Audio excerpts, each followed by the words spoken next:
आई भैया, हम गायक सतीश बेदर्दी आप सबके प्रणाम। और आते ही मुझे इनाम मिल गया 10 रुपए का। क्या नाम बताए थे अपना? गफ्फार अली खड़वाड़ी। गफ्फार अली खड़वाड़ी। गफ्फार अली। अच्छा, गफ्फार अली खड़वाड़ी। आपकी तरफ से मुझे 10 रुपए का इनाम मिला। आते ही आपको बहुत बहुत प्रणाम है। अरे गफ्फार अली खड़वाड़ी। गफ्फार अली खड़वाड़ी। गफ्फार अली खड़वाड़ी। तो इनके तरफ से मुझे 20 रुपए का इनाम मिला। बहुत बहुत धन्यवाद आपको। आई जा।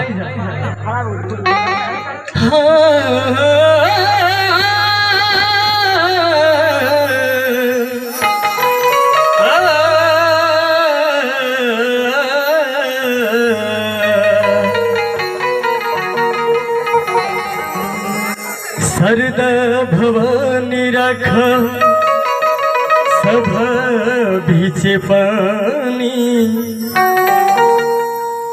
दोनों हाथ जोड़ी परी पैया मैया।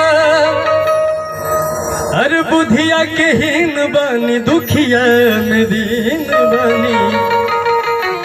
ना पूरा पढ़ली पढ़ैया मैया। आई भैया, माता जी का भजन सबसे पहले स्टेज पे गईला के बाद माता जी का भजन गावल जाला।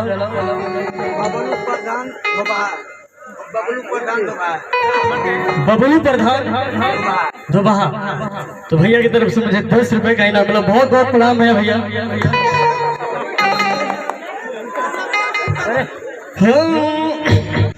करब इंतजार यार हर पिपरा के छाँव में, करब इंतजार यार पिपरा के छाँव में। मिले खातिया जइहा, हाँ मिले खातिया जइहा बलुआ के गाँव में।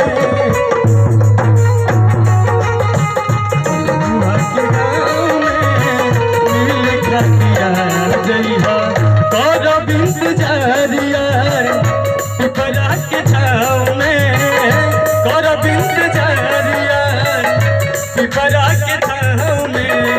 मिल खातिया जइहा, मिल खातिया जइहा बलुआ के गाँव।